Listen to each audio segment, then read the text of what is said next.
Bronco fans and football fans everywhere. Welcome to the Broncos Buzz on the MHRT network. This is a show that is everything Broncos and brought to you with emotion, passion, honesty, and of course, my comments, his comments, your comments in the chat. We are Broncos Buzz. I am your host, along with my co-host, Spence. I am Bronco Bill. Guys, thank you so much for being part of the show, in the chat and watching. Really do appreciate it. Guys, we are now in the month of December. Can you guys believe that? Month of December? By the way, I'm going to give a huge shout out to my grandson. His birthday is today. Julian, happy birthday, my grandson. 14 years old today. Good. Whoa. Like, I remember when he was born. Oh my goodness. 14 years old, man. Yeah, he's turning into quite a young, really great young man. He's quite a grandson, quite a person. Absolutely loves his sister, and who she turned 9 on November 9th. So she was 9 on the 9th. So we're having a joined grandkids birthday tomorrow at their place. So all right, thanks, Jack. I really appreciate that. Nice shout out to grandson. Thank you so much. Really do appreciate it. Yeah, it's awesome. It's gonna be fun tomorrow. So we're gonna go there early and help set up and all that kind of good stuff. Anyways, before we start the show, Spence, how was your week? It was good. It's been a little crazy the past 24 hours here in Casa de la Chaos, but it's a good week. It's already dark out here. I see all the Christmas lights on everybody's house. We're getting into the Christmas theme. Hope everybody out there is enjoying their winter time. Bill, how was your Thanksgiving? Thanksgiving was fantastic. Spent it with the grandkids. So it's really nice. It really, I was thinking, I told my son, I'll tell this real quick. He's going to kill me, I know, but I told my son, I said, son, you got a daughter in November and you have a son in December. You weren't thinking about us for gifts and stuff? What the heck? You got them so close to Thanksgiving and Christmas? Come on. You got to plan better than that. Let's see. No, it's 9 months before that puts around Valentine's Day. Okay. Yeah, well, No, but the whole thing, but you know what? In all honesty, I kid him a lot about that, but you know what? I really do enjoy it because it's around the holidays. Thanksgiving is a time of family and friends. Christmas is a time of family. So it's perfect that the granddaughter Valerie was born in November and Julian was born in December. It's perfect. It really is a fun time. Really is a fun time. So, son, if you're watching or you watch this later on, I always kid you about that, but it really is. It's a joy. It's really a joy to have those two as grandkids, and also to have a son and daughter-in-law as wonderful as they are. Okay, enough patting on the back. Jack Kenna, thank you so much for jumping in on the chat. Says, cheers, gentlemen. Thank you so much. David Yonkin says, evening Broncos country and Raiders Nation. Yeah. Wow. Including Jack in this. Okay, that's cool. Jack follows up by saying, Yonkin, hope you're feeling well, my friend. Yeah, absolutely. I really do hope so, David. I know you go through a lot. We don't know what it is exactly. That's none of our business, but really do hope you feel better and that your Christmas is joyful and just a time of good fellowship with your family. Okay. I already brought this up, but I brought it up, but I'll bring it up again. Happy birthday, Julian. That comes from Jack. Thank you so much once again. It's okay. It's okay, man. You missed my call. It's all right. Hey, you're a busy dude. It's okay, Jack. Totally fine, man. Totally fine. Human 216 says, bang, bang, Niner gang. Amen. Okay, a San Francisco fan. Wow, okay. Way to go, man. You forgot one. You forgot Levi. Levi said hello. Oh, I didn't even see that. Sorry about that. Levi says hello. Hey, Levi, how you doing? Who's your favorite team, Levi? Let us know. Absolutely. Steve Shavelin says hi. I said, howdy. What's going on, man? And wrapping it up is Chester Marshall says hello. Hello to you too, my friend. Thank you so much, guys, for jumping in the chat, saying hello on a Friday, the first Friday of December. Only 20 days left till Christmas. Can you guys believe that? 20 days. That's less than 2. I mean, that's less than 3 weeks, guys. That's a day short of 3 weeks. That's insane. Because Christmas is on a Thursday and today is Friday. So, it's crazy, man. All right. We're going to get into the first topic. Oh my gosh. It was last Sunday.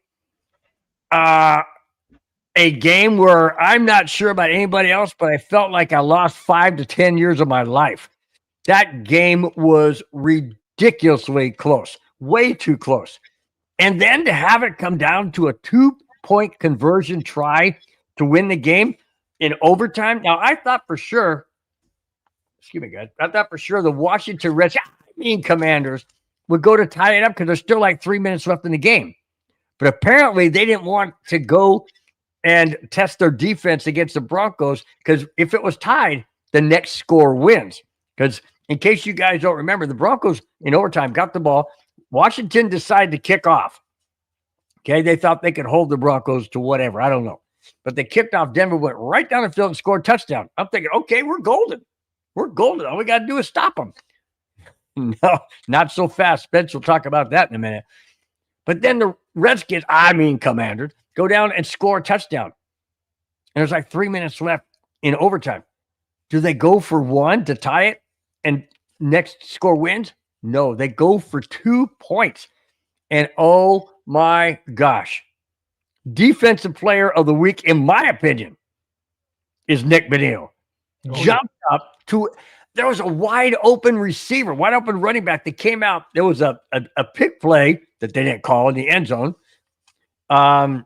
Incidental, whatever, I don't care. A pick play is a pick play. Running back is wide open. If that ball goes over Benito's hands, Broncos lose the game. Benito jumped up, must have been 3-4 feet off the ground, it looked like, and deflected that pass. Broncos won the game 27-26. Insane, absolutely incredible. But Spence, go ahead and tell everybody what you thought about that Redskin drive. Excuse me, we're out of command. Drive that tied the game. All I can say is this: I ran out of my heart medication during that game. What a game! But let's give hats off to all sides of the ball. First, offense.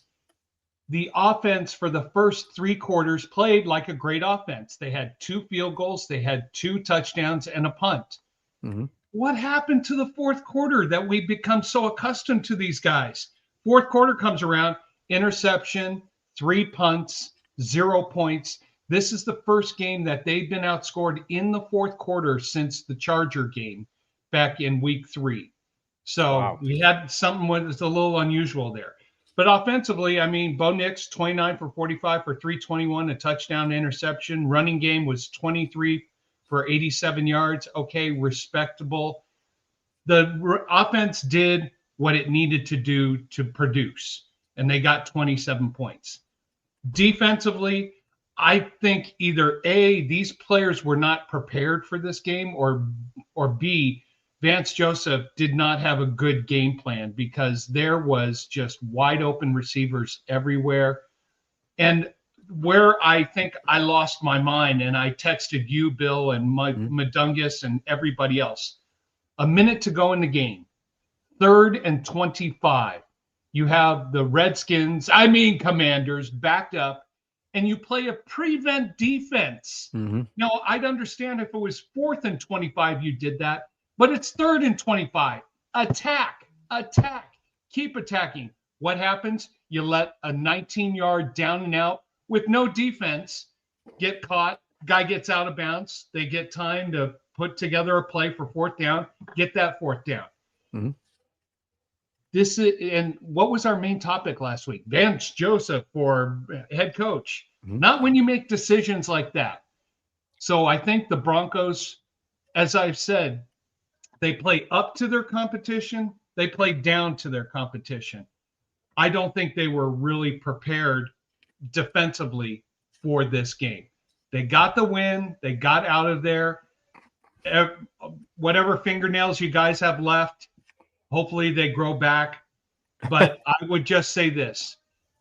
One thing we have all at this network have asked for is a complete game from start to finish against a playoff caliber team. Mm-hmm. Now, the Redskins are not the playoff caliber team, nor was Dallas, nor was Cincinnati. But coming up this last 5 games, 5 games? Four of the 5. Last 5 games. Yeah, but 4 of the 5 have. You're playing against playoff caliber teams. Sorry, Jack. I know your Raiders are not there yet, but the Broncos have got to show something. Now, there is a scenario where if the Broncos win and I think Houston loses, the Broncos can clinch a playoff spot this weekend based on some numbers and some other stuff. That being said, because we've got victory over Houston, so we win that tiebreaker. Bottom line is this. I'm happy we got the win. Nick Bonito, you are our hero.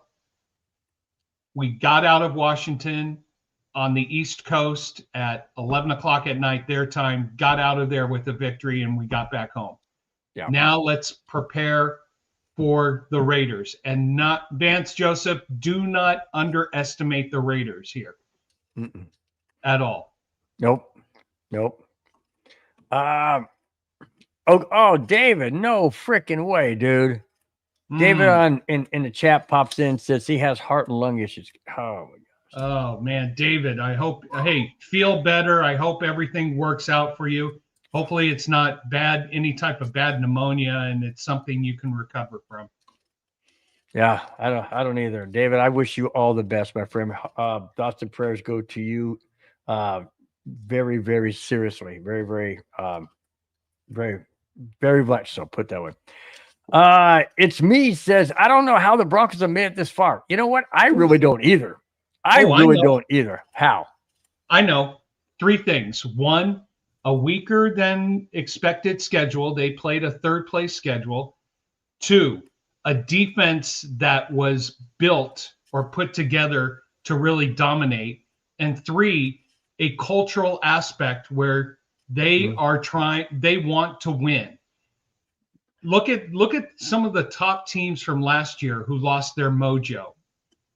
Detroit, they got a win last night, but they haven't been beating teams they should have. Kansas City is, I think, 0-6 this year in 1-score games. They've lost their mojo. The Bills, they've got their issues. The Eagles, they haven't looked good lately. So it's a mojo. They better look good Monday night, because I want them to beat the freaking Wagons. That's for sure. Oh, we might be going to that game. Really? You guys might? We might be going to that game. Who's we? Aiden, my son, and a few people I know with the Genesis Invitational Golf Tournament. Oh, that's right. It's in LA. I kept thinking it was in Philadelphia. I'm like, you're going? Yeah, it's in LA. That's right. Yeah, road trip to Philly. Yeah. Yeah, in the dead of winter. That'd be fun. No, that's cool, dude. That's cool. That'd be great, man. Yeah. That'd be fantastic. Anyways, go back, just finish up what you're saying. So here, when I don't know how the Broncos have made it this far, we have seen this culture develop. We have seen the next man up. We've seen the attitude of the Broncos change. That's why they're doing it so well. And you want a great example of unselfishness to help the team out? Look at Nick Bonito. He could have gone for the gold mine, but he took a reasonable contract extension so that the Broncos would have enough money to maintain other assets. That is the culture the Broncos are building right now, because they want to build a legacy here, not one and done and be out of here. Right. Jack says he's got to get out of here and go and be on a show called 93 Nav for a bit. Yep. Hopes he gets back. That's okay. That's all right. Hey, you know what? You could just kick us to the curb. It's okay, Jack. I mean, I get it. Hey, no, Okay. I've been on that other show before. You know what? I good. respect Nav. Yeah, no, it's all good. I'm just giving Jack a hard time. Amen. David Youngkin says that bye week bit the defense in the butt. Absolutely, it did. Yes, absolutely. Because we had momentum going, and when you've got momentum going, the last thing you want to do is take a break. Amen. because you get out of the rhythm, you get out of the sync, and all that kind of stuff. So it's never a good thing. But thank goodness we came out with that win. Holy smokes, man! That would have been crushing, devastating. Chewy's Raider coverage says, salute fellas, what is up? Jimin says, hi guys. I say, what's happening, Jimin? How you doing, man? All good, Jimin. I'm knocking my camera off here. All right. Sounds great, man. Glad to have each and every one of you in the chat. Thanks so much for your support every single Friday. Love it. Big time. All right. The main topic of the show is Sutton gets in the history books. What did Courtland Sutton do? Make that catch in the end zone when Bo Nix is falling down and almost touches the knee on the ground, but doesn't, keeps his poise, fires a strike to Courtland Sutton. Well, that was part of what got him to history. Here it is. You think you guys are going to really like this. Last Sunday, Courtland Sutton gained a milestone by crossing the 6,000-yard receiving with his 5 catches for 62 yards and, yes, the aforementioned the touchdown. Sutton became the 3rd fastest player in Broncos history to reach 6,000 yards in his 110th career game. The 2 receivers ahead of him, Courtland Sutton's number 3. Number 2, Rod Smith. He did it in 95 games. Yep. And Spence, I'm going to throw this out to the chat. Guys in the chat, who do you think is the number 1 fastest Broncos receiver to eclipse 6,000 receiving yards?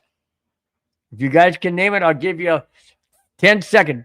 Ding, ding, ding, ding, ding, ding. Oh, we can get copyright for that. I better not do that. Yeah. Anybody out there have an idea who that person may be? This person did it in under 95 games. By a lot under 95 games. Oh, yeah. Go ahead, Spence. Who do you think it is? I want to say DT, but I don't think so. So. There it is. Demaryius Thomas, the number 1 fastest Broncos receiver to 6,000 receiving yards, is none other than the great late Demaryius Thomas. Guess how many games he did it in? Rod Smith, 95. Courtland Sutton, 110. How many games do you think? For DT? Yes. 78. Woo! Very close. 76. 76 games. Can you believe that? I just heard my son go 6'7". Can you believe that? 76 games. Rod Smith, 95. And Courtland Sutton, 110? Well, you want to know something? Courtland Sutton could have amazing. done it a lot faster if he had if he had Bo Nix. Well, yeah. True. We had those horrible quarterbacks for 9 years, 8 years? Well, which is going to be interesting. Now, Courtland Sutton, I'm happy he has this record and he did that. He's on the final year of his contract, isn't he? Who? Courtland? Courtland. I think so. So either this year or next year, one of the two. So I'm hoping that he wants to continue the legacy here and be. You know, who did DT have as a quarterback for most of his career? Peyton Manning. Peyton Manning. That guy was lighting it up, man. And then you got Rod Smith with John Elway. With Elway. And then poor Courtland Sutton has got Flacco. Oh. He's got Russell Wilson. I mean, seriously, guys, can you have a worse time to try and get to 6,000 yards You got these quarterbacks. Flacco was okay. He wasn't Yeah. spectacular. He was he's not John Elway or Peyton Manning. He was better than Russell.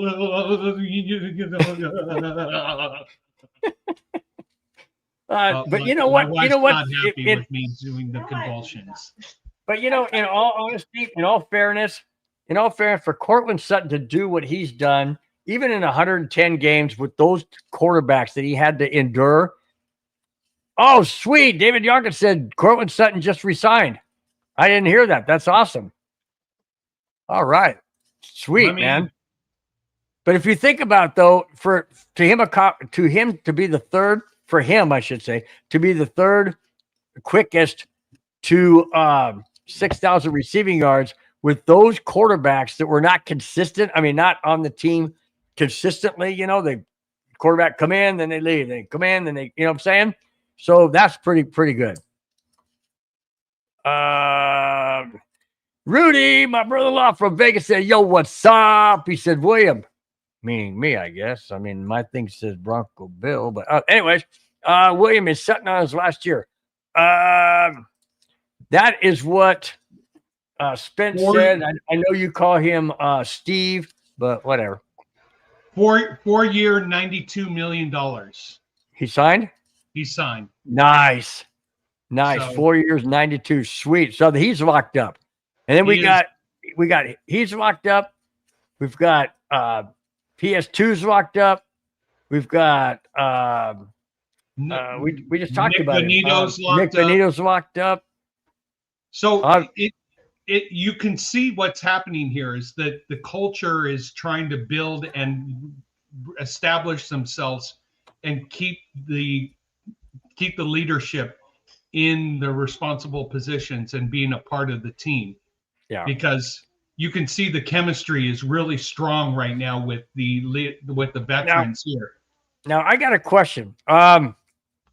With those guys all locked up and the culture being what the culture is now, which is exactly what Sean Payton wanted to bring to the Broncos, bring that culture back, bring that Mike Shanahan winning culture. Well, I got something about Shanahan later on. Holy smokes.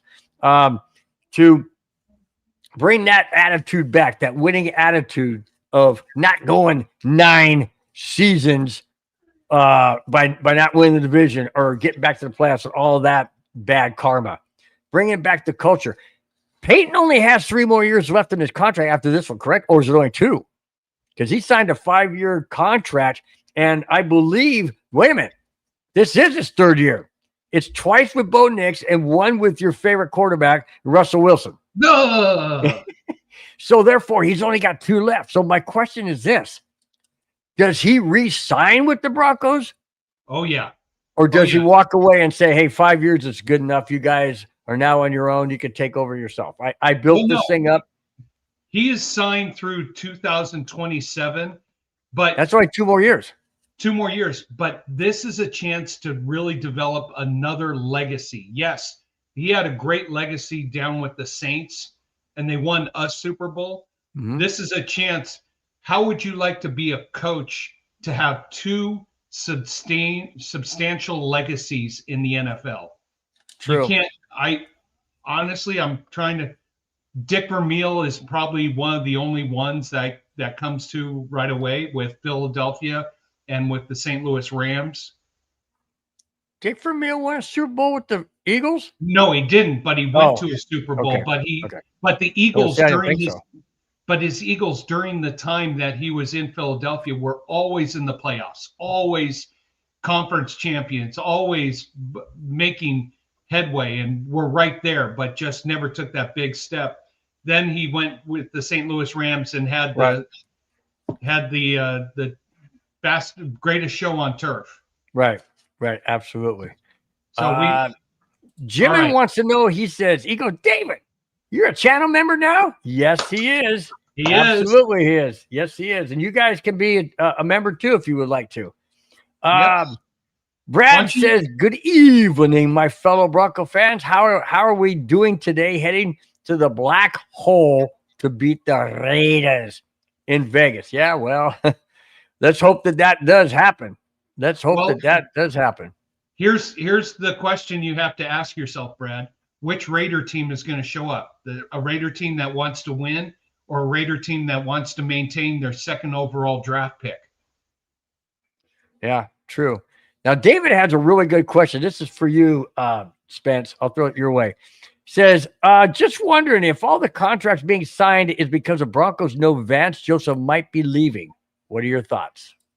Honestly, if I was any potential leadership with any team looking for a head coach, and I saw how the Broncos defense performed in Washington, Vance Joseph probably needs another year being a defensive coordinator. Yeah. Well, I still, all of us, go back in your mind, 3rd and 25 with a minute to go in the game, and you play in regulation, and you play a prevent defense. Really? Hey, I understand if it was 4th and 25, but 3rd and 25, you're going to let them get most of those yards back, so it's a short 4th down. Nah, I have to disagree with that decision by BJ.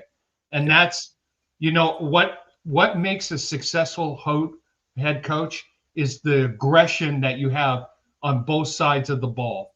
And when you have your opponent down in the dumps, you keep pushing and pounding. Put your foot on their throat, man. Put your foot on their throat, man.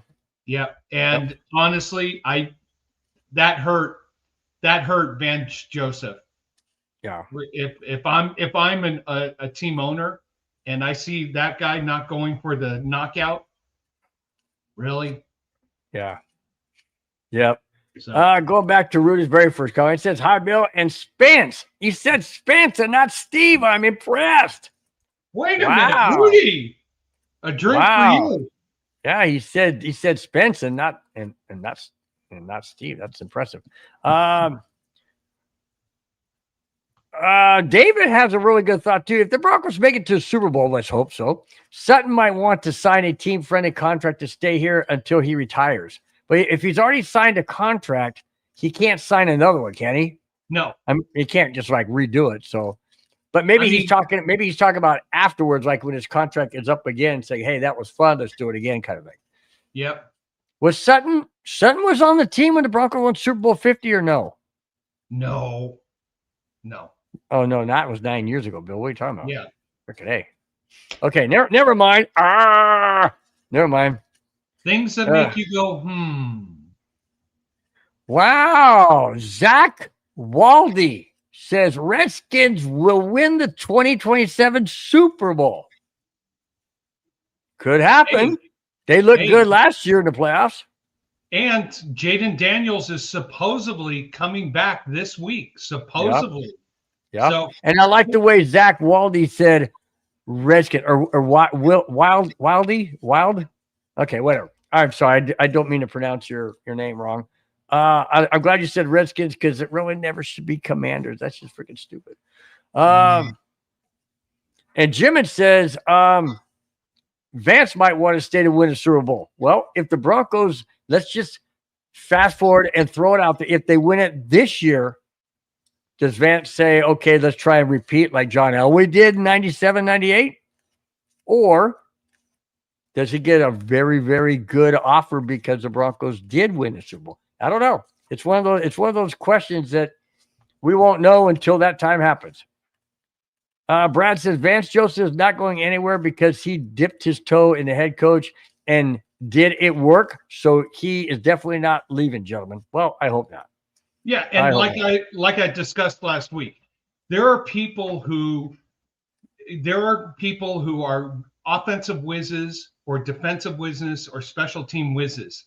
To take that next step to head coach, you've got to be a superior mind. You've got to be able to control that locker room. You've got to make some of the worst and toughest decisions for the benefit of the team. You've got to be a powerful voice. You got to be smart. You got to be aggressive. And I like Vance Joseph. I think he's good as a defensive coordinator, as a head coach. If I'm a team owner or a general manager, I don't see that killer instinct you need to take that next step. So Good point.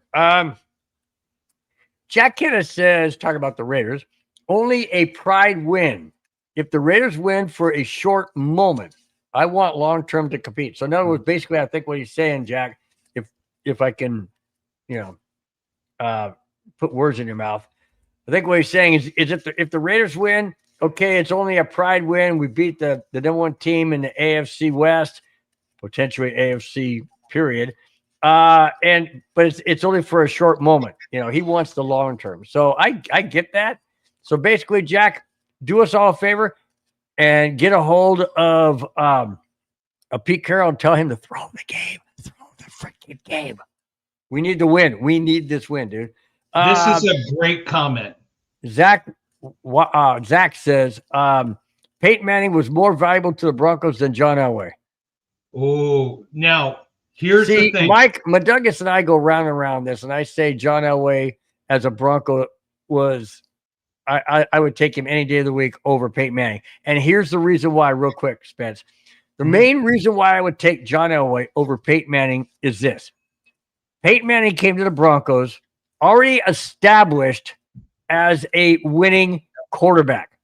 Therefore, the expectations were high, and they were profound. He came through 2 Super Bowls in 4 years. He signed a 5-year contract, but he only played 4.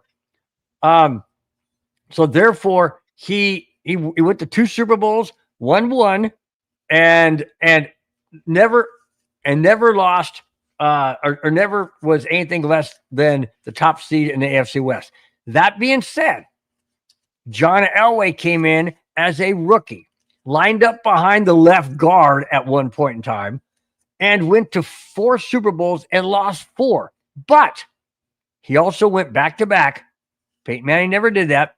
He went back-to-back and turned out to be a winning general manager in Super Bowl 50.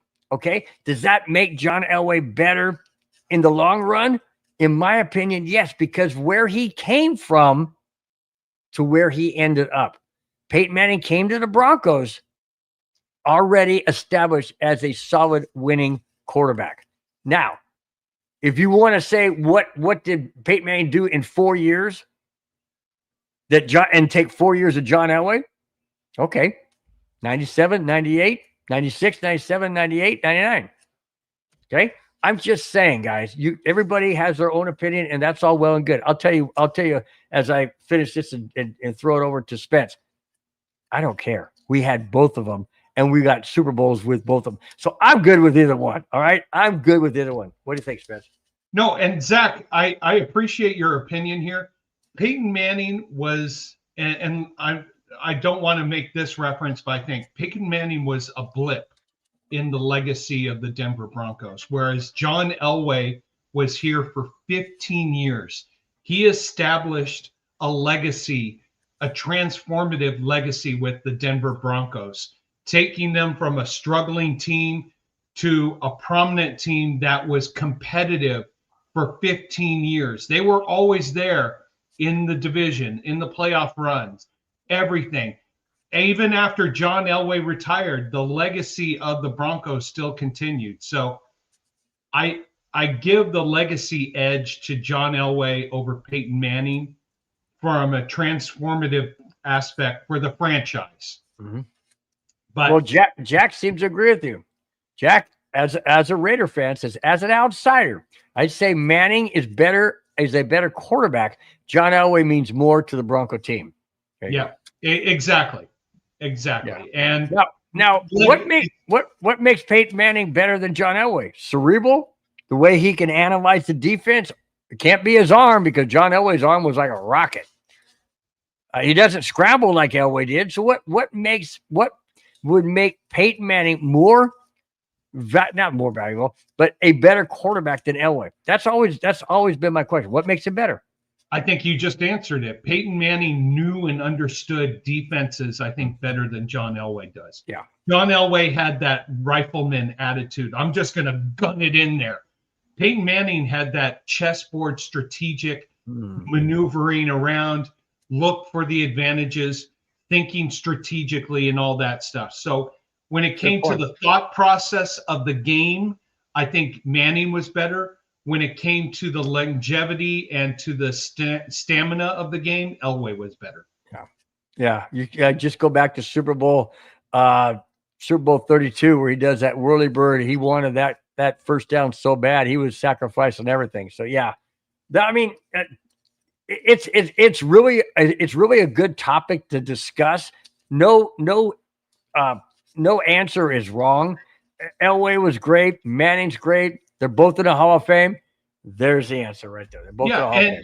And honestly, it's just which era did you become more attached to the Broncos in? You and I became attached to the Broncos in the late 70s, early 80s, so we grew up attached to John Elway. More Bronco fans may have been more attached when Peyton Manning came over to them. So it's just how you became attached to the organization. Real quick, while we're on this topic, I just remembered. Guys, if you have Netflix, John Elway's documentary that he recorded, I believe, a month or so ago, it's called John Elway. I believe it's just called John Elway documentary, or John Elway, the life of, something like that. It's going to debut on Netflix this December 22nd. Guys, don't miss it. I watched the trailer. Go on YouTube, watch the trailer. Oh my gosh. He talks about things. Well, not in the trailer, but he says that he talks about things in the documentary he's never mentioned in person to anybody other than his immediate family and whatnot. It's going to be fascinating. He's going to go through the entire career of how he started, the ups and downs, the behind the scenes, so to speak, the family situation, the breakup and the divorce with Janet, the whole situations. He's laying it out there. They asked him, why are you doing this? Why did you come out and say all these things? And his answer was beautiful. Well, no, not that's not what he said, but what he said was, and I would agree with this. He says, I'm doing it as a legacy for my children, my grandchildren, and possibly my great grandchildren. I want them to know the struggles and effort and the drive that I had to try and be the best I possibly could be in the NFL. I thought that was fantastic. Guys, don't miss it. I know I'm not going to miss it. December 22nd. I don't know what time or whatever, or what day. I mean, I know the day, but I don't know if it's released at a certain time. But December 22nd, this month, John Elway's documentary will be debuted on Netflix. If you guys got it, got to check it out. All right. What'd you flash up there? No, let's go to Linebacker U. Linebacker U, thank you so much. Elway was the Broncos until they got Boss Hog, T. Davis. Terrell Davis. Yes. I would say you're probably right. Broncos don't win Super Bowl 32 or 33. Well, they don't win 32 without Terrell Davis. Right. But in my opinion, they don't win 33 without John Elway. Exactly. So there you go. Because Terrell Davis was battling headaches. Migraines. But that was 32. But in 33, the Atlanta Falcons said they were not going to let Terrell Davis beat him. So John Elway did. So yep. There you go.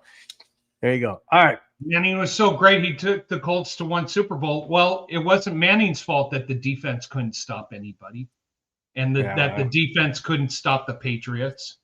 I mean, the Patriots were the Achilles heel for the Colts. So, you know, they have that. And Jimin, love your comment here. Manning knew the game inside out. Elway had more talent, a rocket arm, and could run and wasn't afraid to get hit. Therein lies. That's a great analysis. Like I also said, where Elway was just the power and ram it and just try to throw a steel rod into a little thumb hole, where Manning was the chess player. He tried to figure out everything about everybody and know all their weaknesses. Two unique individuals and two unique quarterbacks who was great that the Denver Broncos had as part of our legacy. Absolutely. I couldn't agree more, man. Good point. Good point. Oh, hang on here. Good question. Which Broncos team was the greatest? Wow. Oh my God. Offense, defense, or complete game? Let's just complete team, because that team in 98. That won the Super Bowl Yeah. against Atlanta? Yeah. Yeah, but you want to know something about that year? If the Minnesota Vikings, who went 15-1, had beaten the Falcons and Broncos and Vikings played the Super Bowl, I don't think Denver wins that game. I don't think Denver wins. No, you had Randy Moss on that team.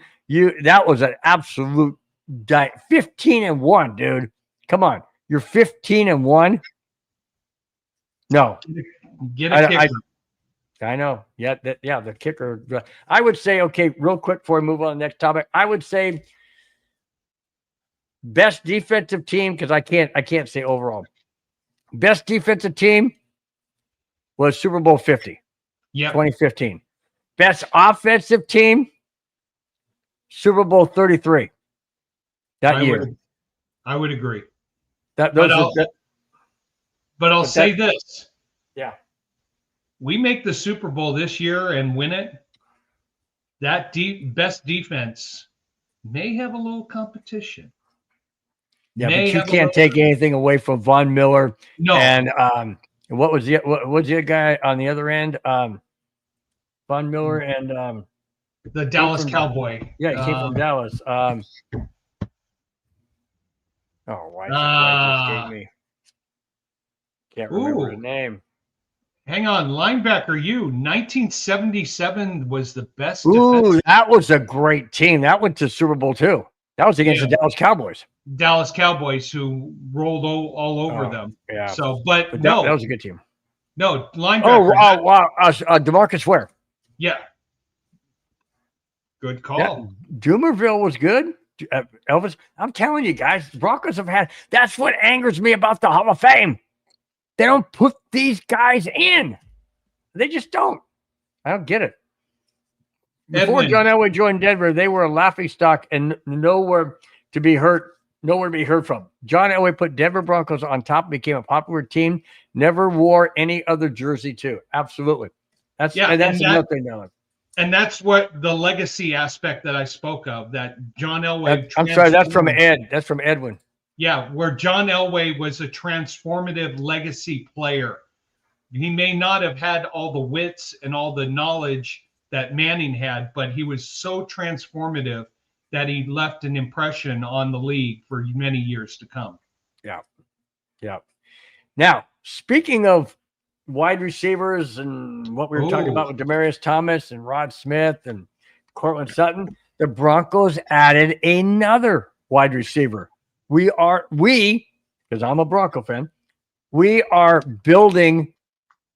We're putting the building blocks into place. Okay. And you may not be a starter right away, but I think this is a good acquisition. Oh, yes. The Denver Broncos have signed wide receiver Elijah Moore from the Buffalo Bills practice squad. Buffalo Bills officially released him, and placed him on the Broncos practice squad. Moore had 9 catches for 112 yards and 1 rushing touchdown this season with Buffalo in 9 games. Now, is that a good signing? Is that an assurance signing? Or do you think he's going to find playing time in any of the last 5 games that the Broncos play? So I did research on him, and he's a speed demon. So what do we need? What do we really need down on the field is someone who can run the post and outrun everybody on the post. Is he someone who could come in right now and be so? There's a reason why the Browns traded him and the Bills let him go. He's done. That was from linebacker U. Now, wait a minute. Okay. The Browns, who's their head coach of the Browns? They're not doing too well, right? Buffalo Bills, they're not doing too well this year either. We got Sean Payton. Sean Payton can take him and elevate him to the next level. His speed is gone after he fractured his ankle 2 years ago. Okay. Yeah. Well, no, linebacker you beat me to my point. Do we need speed? How about agility? We need speed, but here's the thing. If you get released by the Buffalo Bills, who are an offensive-minded team, what does that say about you, part of the culture or physically, or just is something not adding up? Or was he not getting an opportunity with the Bills and asked for his release? I don't know. He's on the practice squad. Let's see what happens. Now, here's the other thing. PS2 really spoke highly of him. PS2 and him used to play Little League Baseball together. So they know each other and they've had a relationship. So is this something where a better culture is going to help him be a better receiver? I'm hesitant in saying, oh my God, he's going to help us, because what you said, linebacker, he fractured his ankle back in 2023. I've had 2 reconstructive surgeries on my left ankle.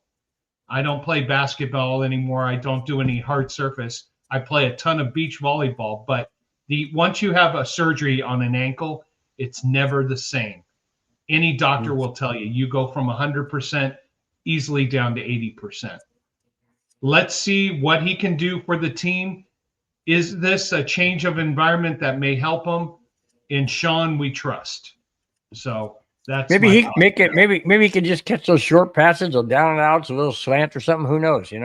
I mean, put him in there as a decoy. I mean, what the heck? Calvin Barrett, nice to have you in the chat. Thank you so much for showing up. Really do appreciate it. He says he's a sad Giants fan. They keep on losing.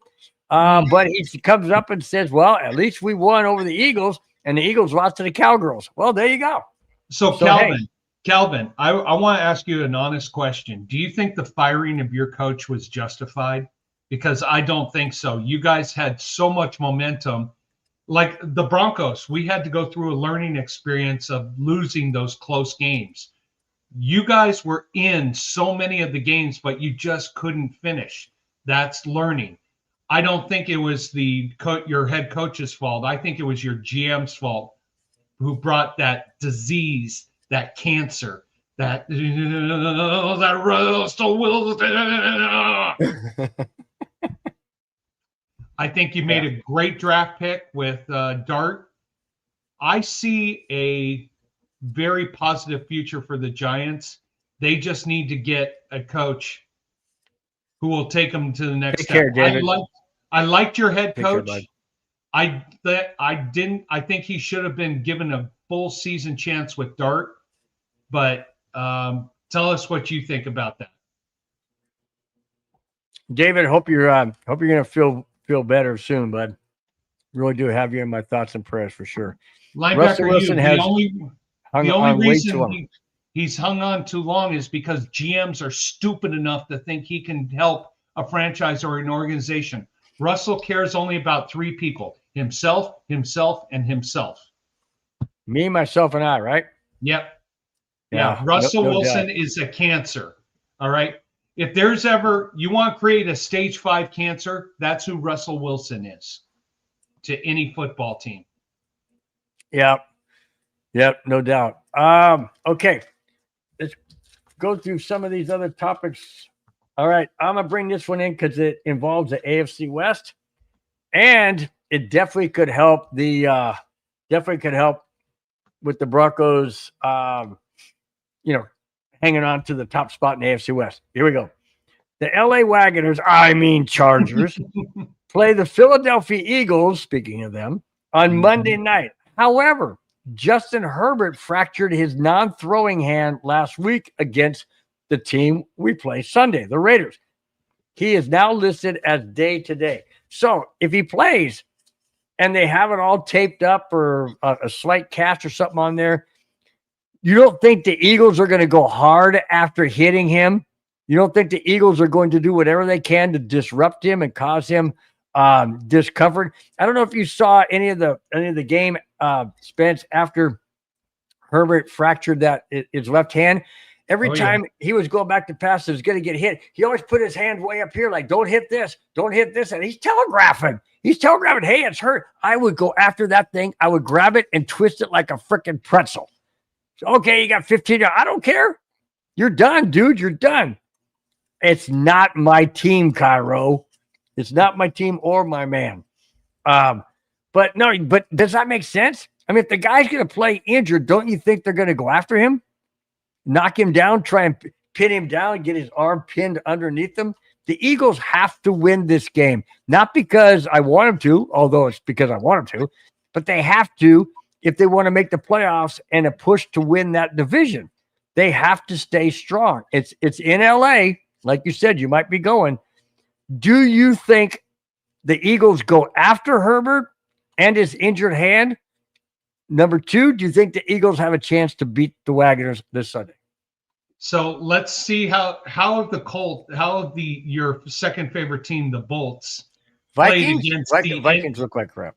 Okay, played against the AFC West or NFC East.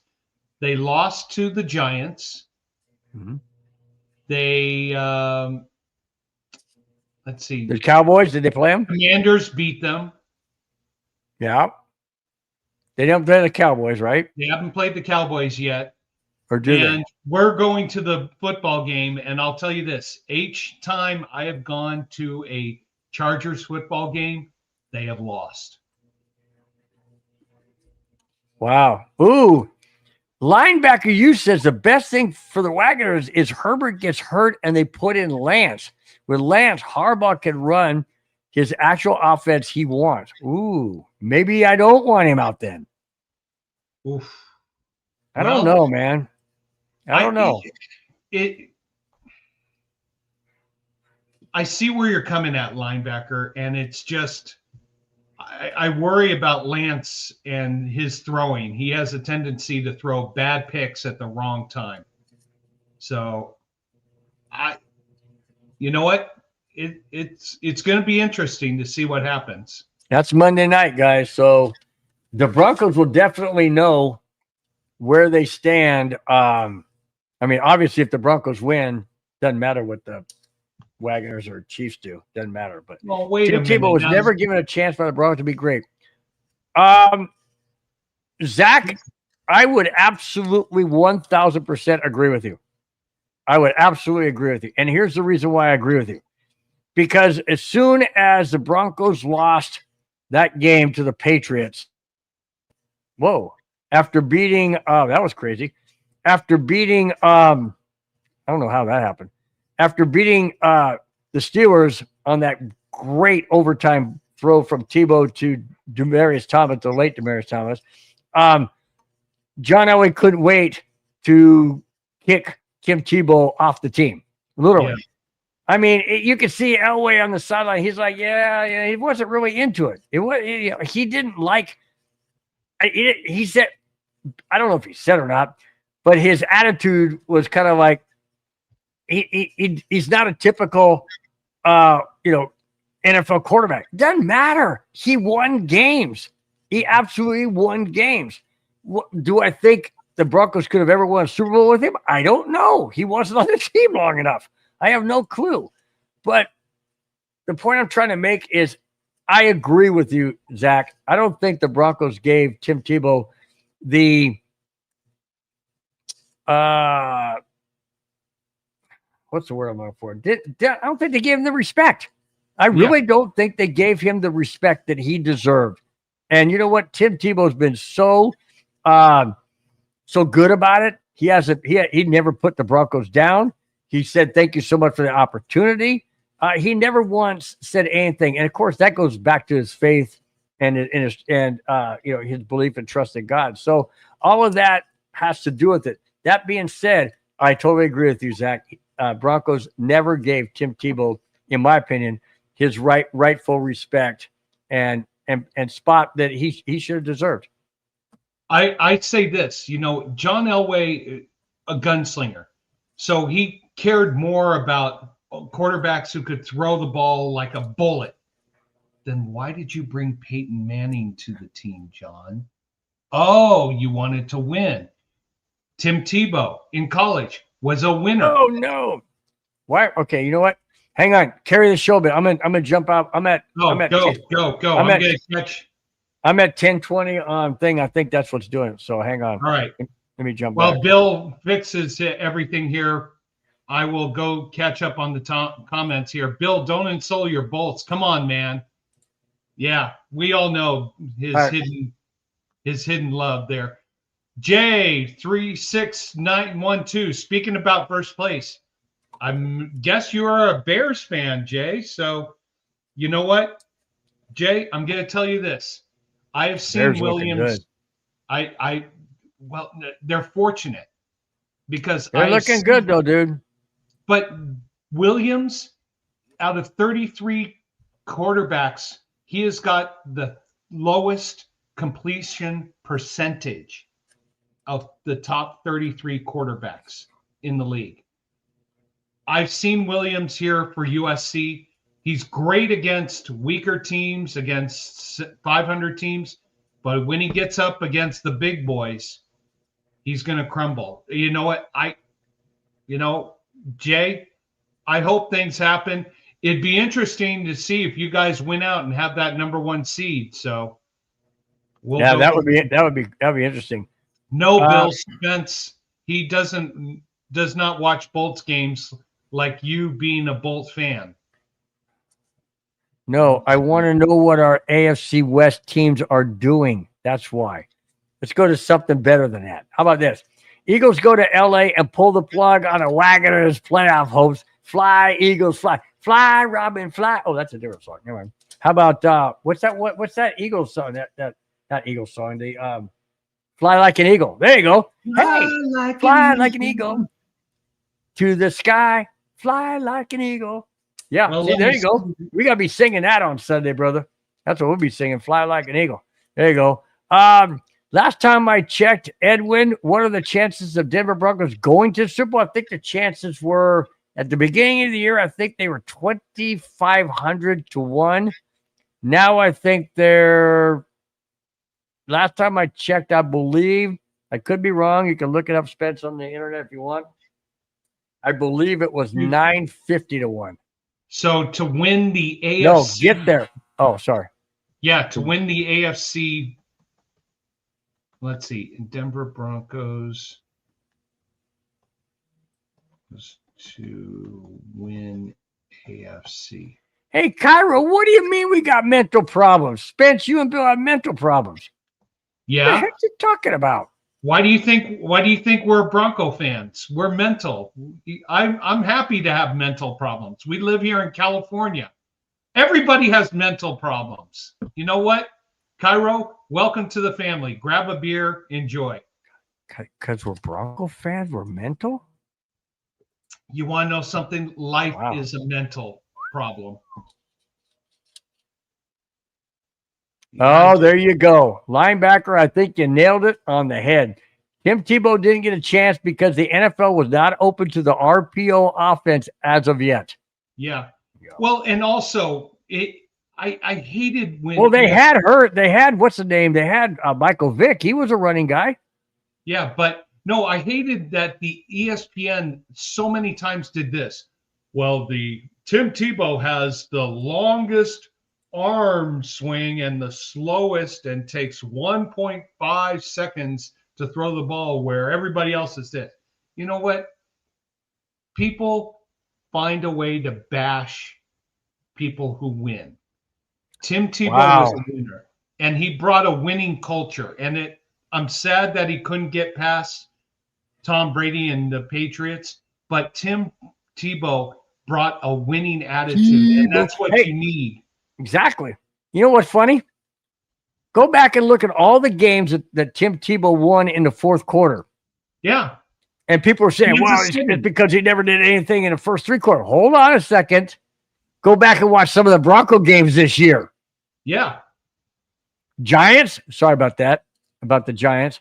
Because I know there's a Giant fan in the chat. Calvin Broncos came back. Broncos came back in the fourth quarter with 33 points. I'm not saying Tebow could have done that. I'm just saying the Broncos came back this year in the fourth quarter. How many fourth quarter wins did the Broncos have this year? Oh, but that's okay because it's Bo Nix. It's not that guy, Tim Tebow, who can't do anything in the first three quarters. No, it's Bo Nix.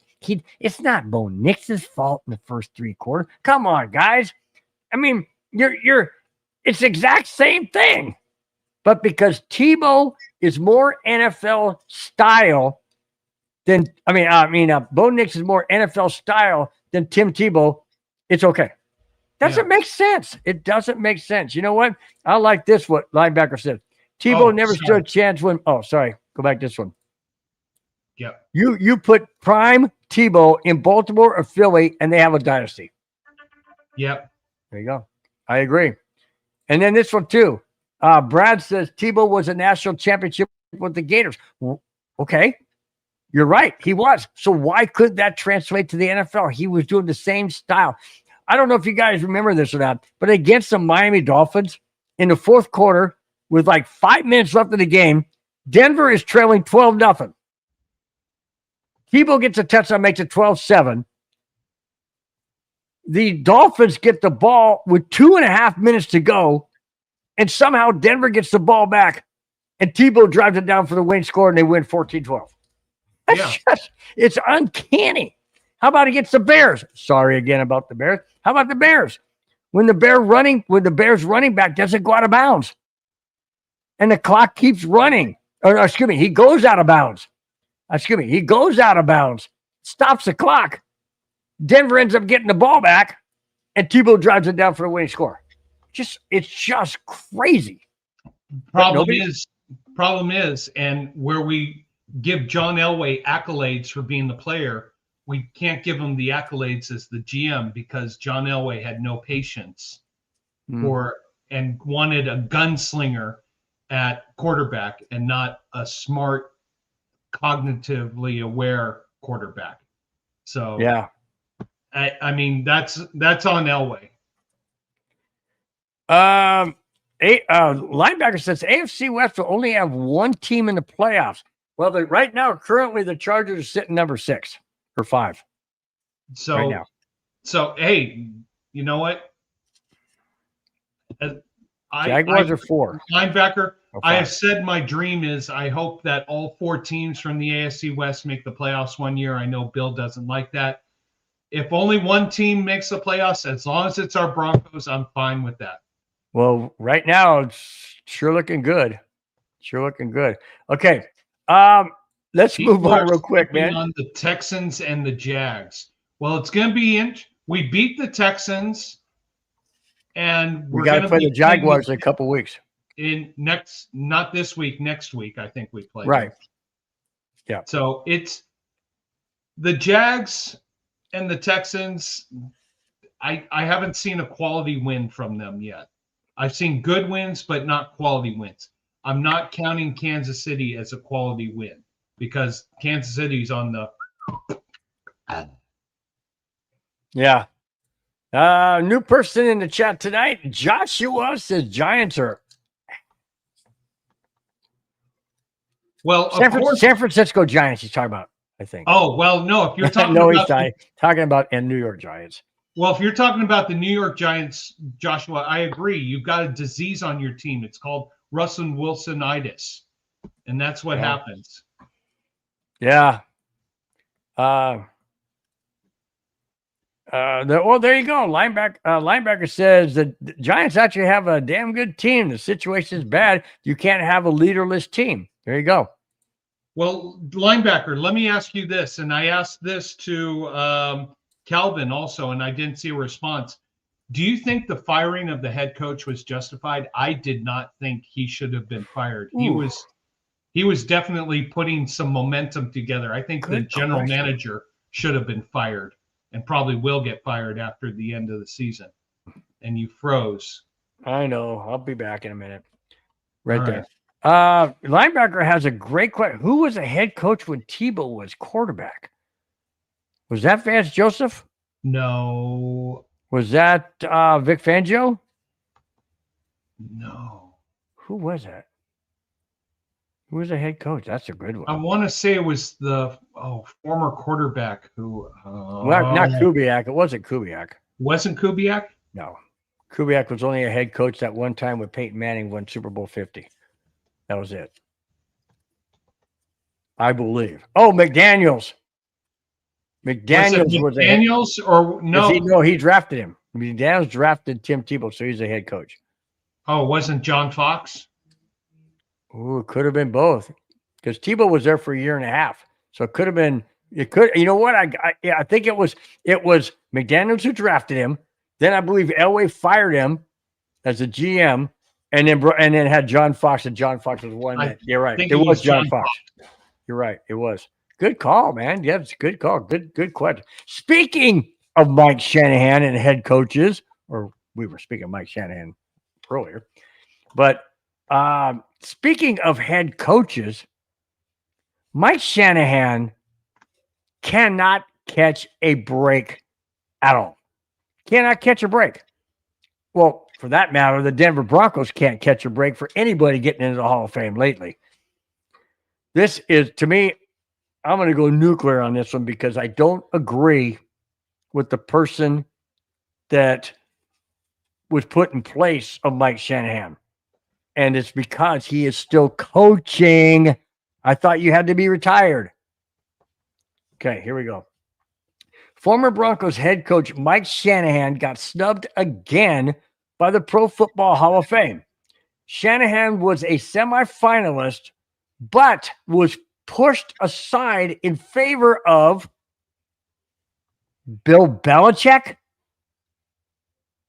Seriously? Oh, hold on a second. It gets worse. Patriots owner Robert Kraft is now also a finalist as a contributor. All right, NFL, enough of your conspiracy. All right, enough of your love and your kissy huggy smoochy of the Patriots. All right, enough. Bill Belichick is still coaching in the NFL. No, but he's still coaching. It doesn't matter. You have to be retired.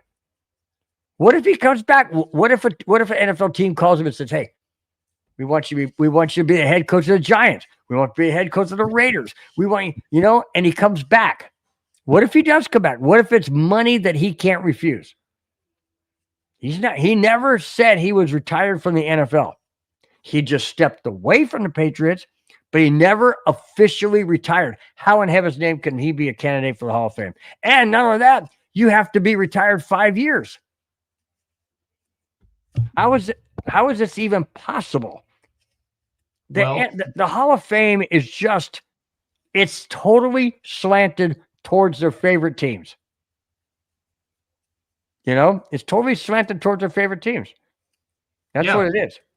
And as I have said, the Hall of Fame and all the media, they only think that football exists east of the Mississippi River. Nothing exists west of the Mississippi River. So I just for Shanahan not to get any respect, am I surprised? No. Am I angry? Yeah. Am I going to do anything about it? You know what? You will get in one day, Shanahan. Promise.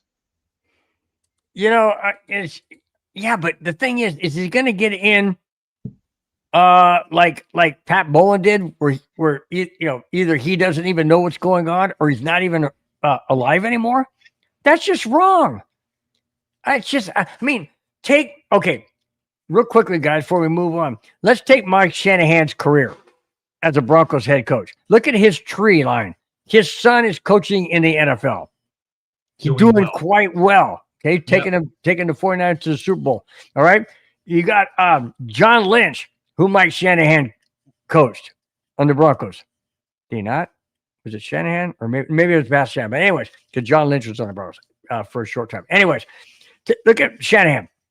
Shanahan coached John Elway. He won back-to-back Super Bowls. He constantly went to the Super Bowl as head coach. He had Wade Phillips as a defensive coordinator. He mentored Wade Phillips. Wade Phillips was a head coach at one time. So you see the Shanahan tree, and yet he doesn't get any respect. I just don't understand. And people say, "Oh, well, you got to be a winning head coach, or you got to win Super Bowl." Well, he's done all of that. He's done all of that. What more do you want him to do? Stand on his head and do a cartwheel or something? I mean, what the heck? I don't understand what more he needs to do to get in the Hall of Fame. Other than one thing in my mind that may keep him out. not keep him out, but the reason why he's delayed. The NFL just doesn't like him because of the whole Al Davis Raider situation. What does that got to do with anything? Isn't it based on what you've done on the field between the white lines? What you've done with your organization? Doesn't that count?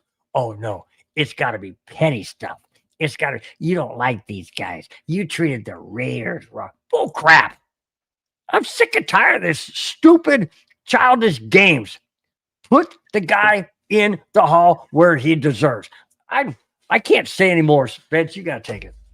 You know what? And I'm just going to go to the chat because I'm torn. The heart wants Shanahan to get there. But you know what? Josh, at linebacker, you had a great comment here.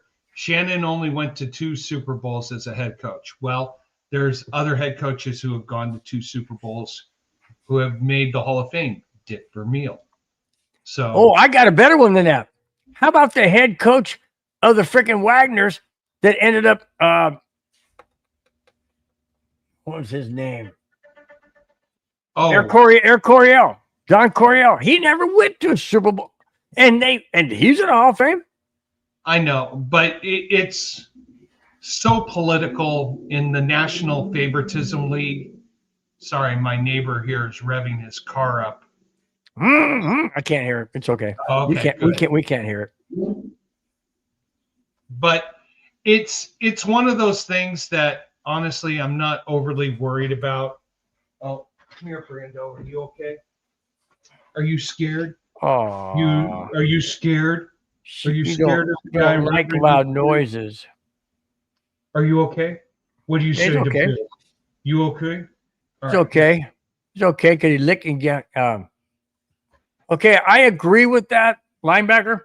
He was a pioneer in his day. That's fine and dandy. I get it. That's okay, and that's great. But every era, every generation has their own pioneers, so to speak, or what they do. Mike Shanahan put in that. What was that offensive line that they kind of outlawed now? You can't do where the crack back, where you could switch one way and then the guys behind you would come behind and hit the guys backwards. You can't do that now. I forget what they call it, but Shanahan was one that orchestrated that and put that in there. So there's certain things I just don't like the way the NFL treats the Patriots. They love the Patriots. That's the thing. And you know what? Shanahan has the resume to go into the Hall of Fame, but and linebacker, you bring up a good point here where Don Coryell was a pioneer. What is it that Shanahan did that made a substantial impact to the NFL? Why does that have any? Why does that have any bearing? But that's what these media personnel are. That's what these media personnel and these voters do at the Hall of Fame. Did Mike Shanahan make a significant input or significant stance or significant position to worthy himself to be in the Hall of Fame? Well, let me ask you this. It took Terrell Davis a month of Sundays to even get considered to be in a Hall of Fame, yet he had a 2,000-yard season. So you talk about what impact did you make to the contribution? 2,000-yard season, league MVP, Super Bowl MVP, and oh, by the way, he's the only running back in NFL history, even to this day, only running back in NFL history to have 100 or more yards rushing in every single playoff game he's ever played in, including the Super Bowl. And it took him all that time to get into Hall of Fame. Oh, but Gale Sayers can make it in a Hall of Fame. And he didn't do any of that. Because Chicago is east of the Mississippi River. There you go. I know. That's what I'm saying. It's just, you've got to be, to really be a Hall of Famer, you have to do two things. You have to make a significant imprint on the football world, and you have to be in a city that gets glamour and recognition above and beyond anything else. So yeah, I yeah. know. Anyways, No, yeah, you're right. Linebacker, yes. Boss Hog, TD did he did get in the Hall of Fame, but it took forever. He should have been in right away, but he wasn't. He got passed over and passed over and passed over. So, anyways, Damian, as a Raiders fan, have lived in Denver for 10 years now, so I'm happy the Broncos are winning the division this year. well, come on over to the good side, man. Come over. hither. You know what? We appreciate you, but hey, we respect you. As long as the AFC West wins, we appreciate it. Hopefully, you're going to be going down to Vegas to watch the game's in Denver, right? No, it's in Vegas. Are you going to go down to Vegas, make the trip over the 70, down the 15 to Vegas to watch the game, Damian? Let us know. There you go. All right. Okay. This is interesting. Roger Goodell, the commissioner of our loved NFL. The NFL League and Commissioner Roger Goodell is considering changing the holiday schedule. Oh, what does that mean? Oh, yeah. On Thanksgiving, it's always been Dallas and Detroit with home games, respectfully. Now, could that change? He's not saying they're going to change a Dallas or Detroit home game. That's always been, but there are changes. Here we go. Roger Goodell said, and I quote, are you ready for this? This means a lot. Roger Goodell said, and I quote, we're going to look at everything. That means that Dallas and Detroit may be kicked out of Thursdays or Thanksgiving days like it's been for ever since I was a kid. I mean, I totally remember that. It always used to be Washington and Dallas. Anyways, I continue, still quoting. I would expect there will be changes going forward. End quote. They are looking at adding a second Black Friday as well as a possible, this is interesting, as well as a possible Friday, Saturday, and Sunday games in the last 2 to 3 weeks of the season. Wow. Now, my thought is this. Traditionally, I've always known Dallas and Detroit to be on Thanksgiving. Detroit was always coming on at 10 o'clock in the morning, Dallas coming on at 2. They've changed the time a little bit this year. It came on at, I believe, 10:30 and 1:30. Okay, that's okay. That's fine. But taking out Dallas, taking out Detroit, I grew up with them as a kid. Does that mean that I don't want to see them on Thanksgiving? Well, yes and no.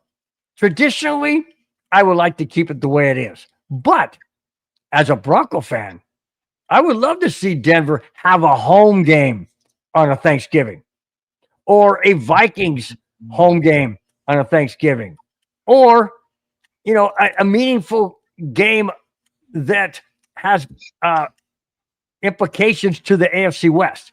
When you got Dallas and Detroit, you don't necessarily have the implications because they're probably going to be playing their own division or a team within their conference. But we did have who we have Thanksgiving at night? Kansas City? No, we had Baltimore and Cincinnati. Baltimore and Cincinnati. That was a crazy. But see, that had implications to the AFC. So that was a great game. I enjoyed watching that game. I couldn't believe Cincinnati won that game, to tell you the truth.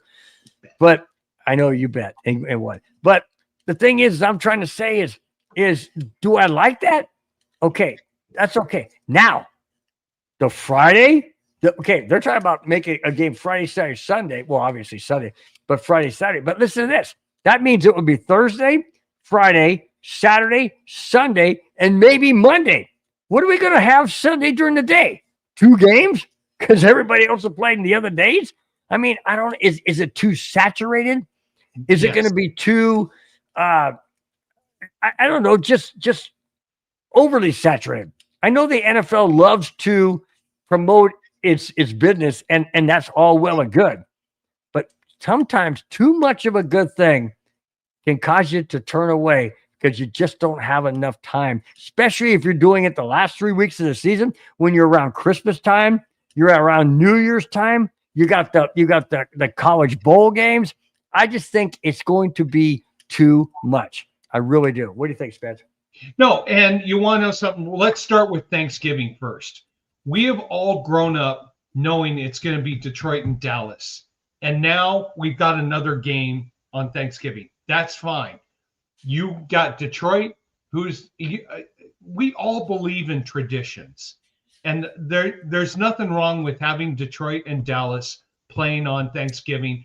And then the night game be another opportunity for more teams. Leave that alone. You know what? Linebacker, you stole my flair. Black Friday is college football rivalry day. You know what? USC, UCLA at one time would play there. Arizona State was always prominent on that. Oregon State.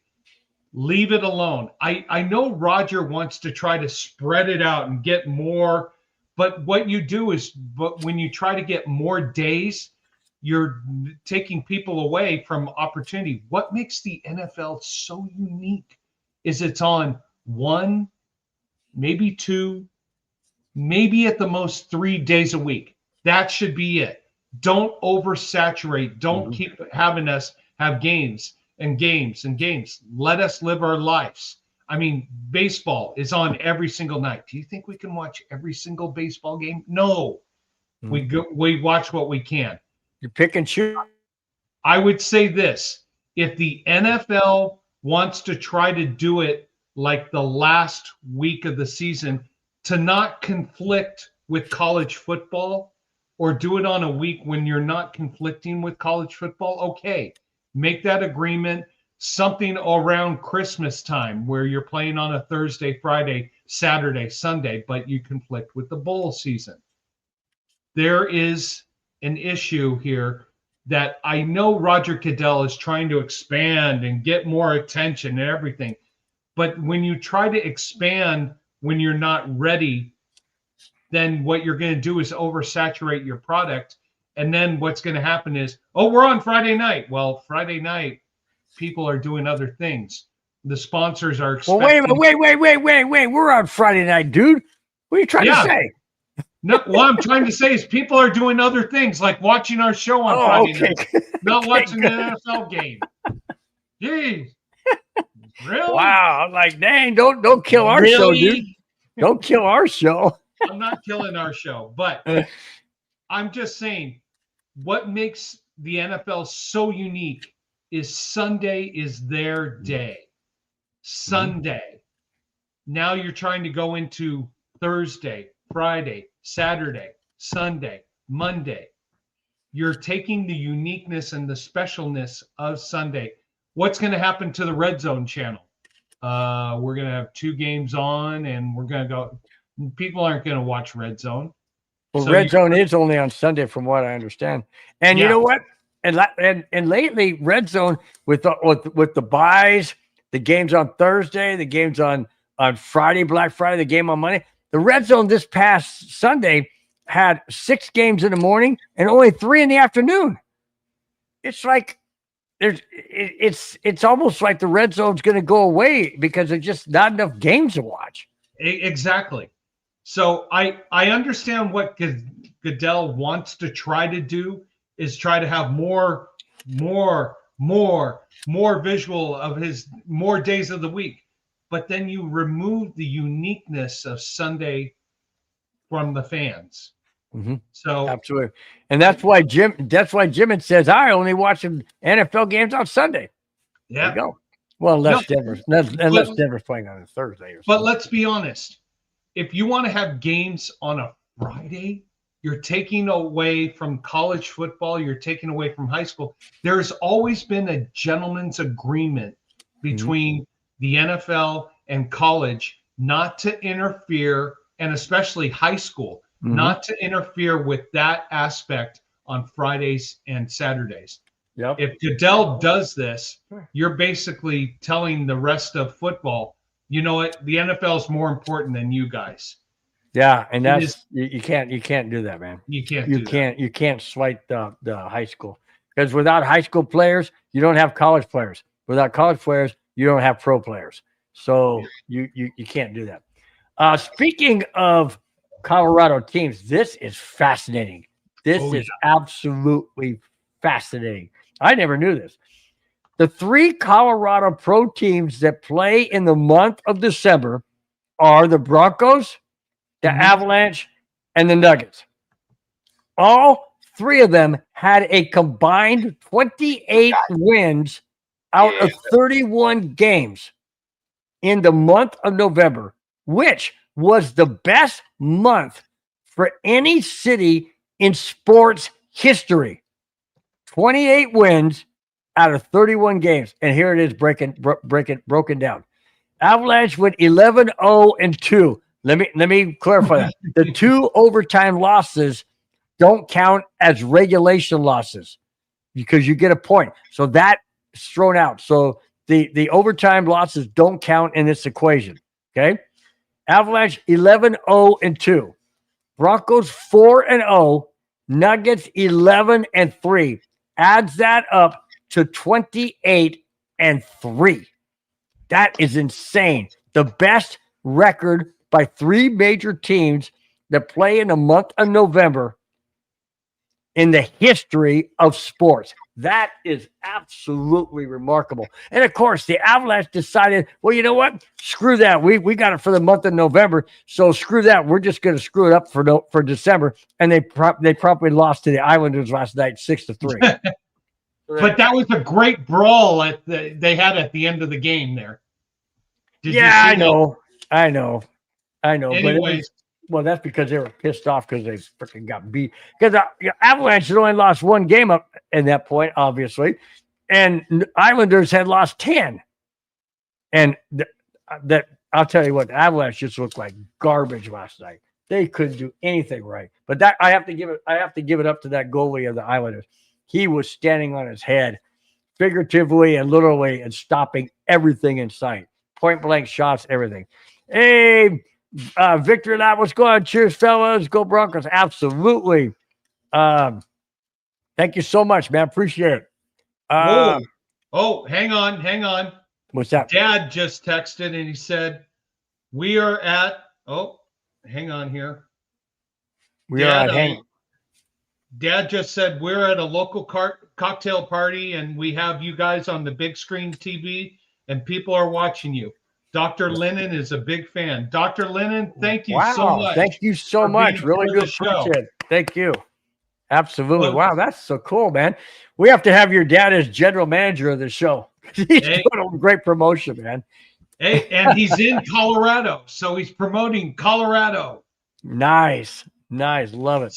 So Dr. Lennon, thank you for hosting my parents tonight. Really appreciate you. We'll give you a shout out. And Dad, text us right now as you're doing right now. What is Dr. Lennon a doctor of? That's so cool, man. That is so cool. Linebacker U wants to know, is Rod Smith the greatest wide receiver in Broncos history? Oh. How about DT? He was the quickest to 6,000 yards, but he didn't play as long as Rod Smith, obviously. Dr. Lennon is an ophthalmologist. He's into eyes. So, nice. Dr. Lennon, thank you so much for being a part of our show. Absolutely. Thank you so much, man. Really, really do appreciate it. And by the way, Thomas, we're always listening to the chat. We're always part of the chat. Mm-hmm. Oh, he is a Broncos fan. All right. Nice. What's your beer or drink of choice that you're enjoying right now during the show, Tyler or Thomas? Well, it's Thomas Tyler. Tyler. You got it. You got it right there. All right. And then, like I say, every week when it gets to this point, each and every one of you in the chat and listening wherever you may be, I know you are excited to know the last 2 topics of the show. Well, my wife's happy. Yeah. That's for sure, man. That's for sure. God, what is wrong with this chair? Okay, there we go. All right. Here is the next to the last topic of the show. The Denver Broncos are just the second team in NFL history to win 4 straight games by 3 points or less. They're only the second team in NFL history. NFL history has been going along since what? The Broncos have been around since 1960. And I know that the Packers, the Bears, those kind of teams have been around a lot longer. So only the second team in NFL history to win 4 straight games by 3 points or less. Here are those games, in case you forgot. Last Sunday, we beat Washington by 1 point, 27-26. Oh, wait a minute. Brad says, great stream. What was that? Great stream tonight, guys. Catch you next time. Love you guys. Thanks so much, Brad. Really do appreciate it. Thank you so much for your kind words. Absolutely. We'll catch you next week. Washington, we beat Washington by 1 point, 27-26. We beat Kansas City Chiefs by 3 points, 22-19. We beat the Vegas Raiders, who were playing this Sunday.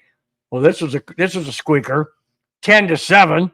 That was crazy. That was Thursday night game.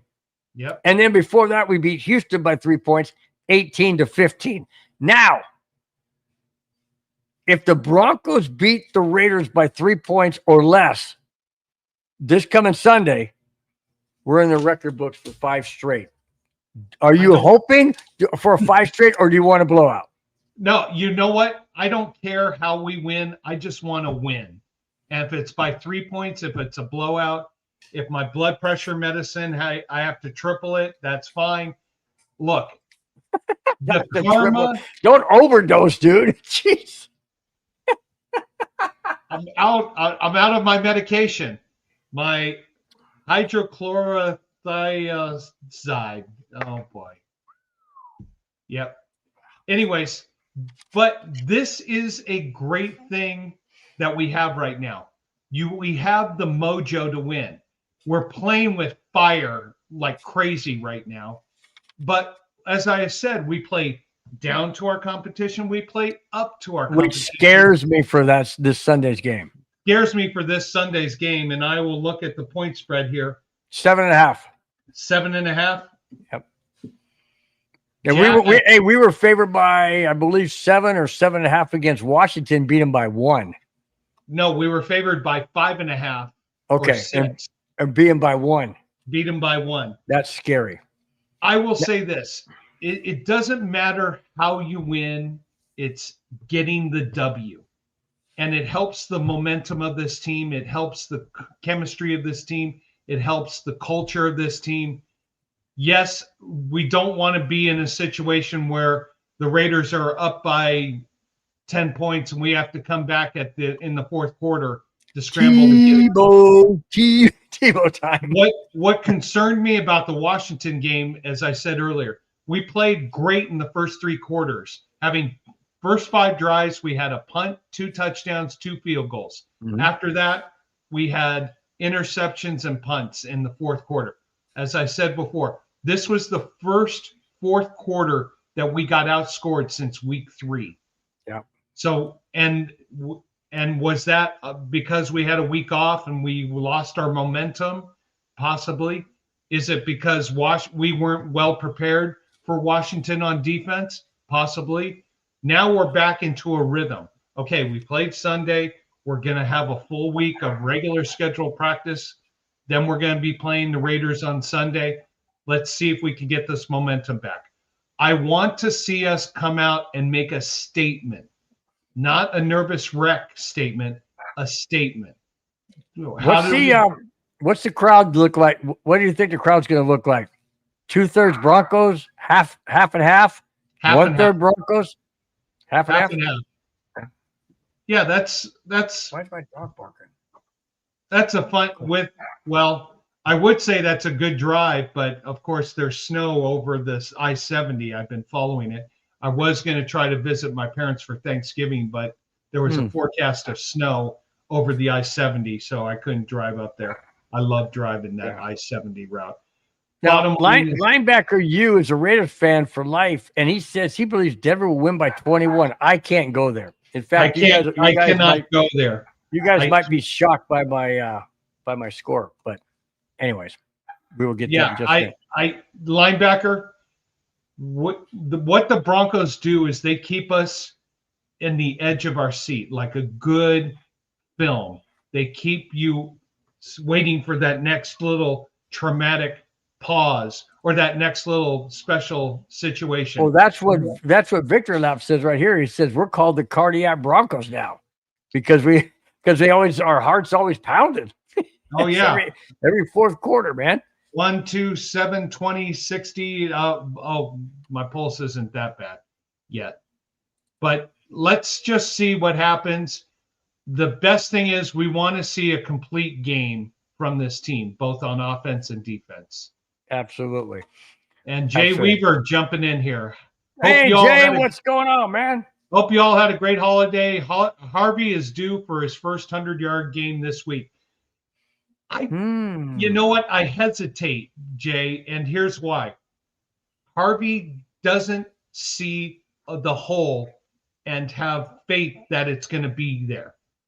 Harvey, what really worries us the most about Harvey is he's going to go between the tackles or go in the 5-hole or 6-hole or 7-hole or 8-hole, and he's going to go there and he doesn't see the hole and he's going to try to jump outside and he's going to lose yardage. Until he has confidence to go in between the 1-hole, the 3-hole, the 5-hole, the 7-hole, between the tackles and hit the hole, he's going to not be able to get 100 yards. I hope he can do it, but if he tries to push outside and run around the outside, the Raiders have the speed on the outside to bring him down for a loss. First prediction for this Sunday's game comes in courtesy of Victor Lapp. Says 27-16 Broncos. Okay, a little bit more confident than me. The only reason why I give my prediction score of what it will be, or what I think it will be, or at least what I've said, is because of how the game went when they played in Denver. The game was 10-7 in Denver, and it was as close as the end result was. It really was. It was an ugly, ugly game.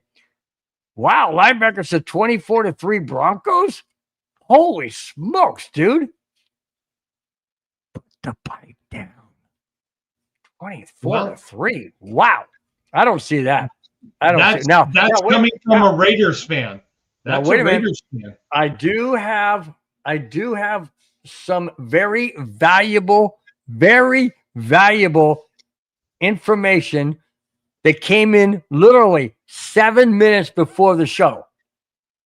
All right? You ready for this? 7 minutes before the show, this I was notified of. Defensive end, Max Crosby, knee injury, limited on Wednesday, did not practice Thursday, did not practice Friday, questionable for Sunday against Denver. Can I translate? Go ahead.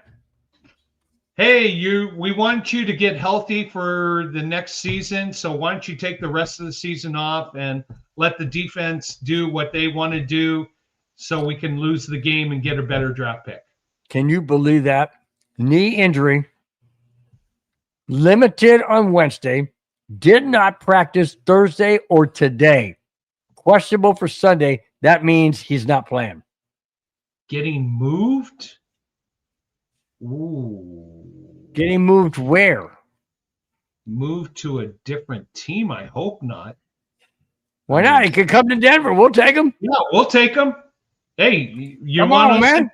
Oh, maybe he's moving houses and he just can't play on Sunday. Hey, that's my moving day. I got to move. That's my moving day. I mean, but can you believe it? Did not practice Thursday and Friday? Him and the big contract getting traded. Well, they would never trade him to the Broncos. So, but there could be a three-way deal.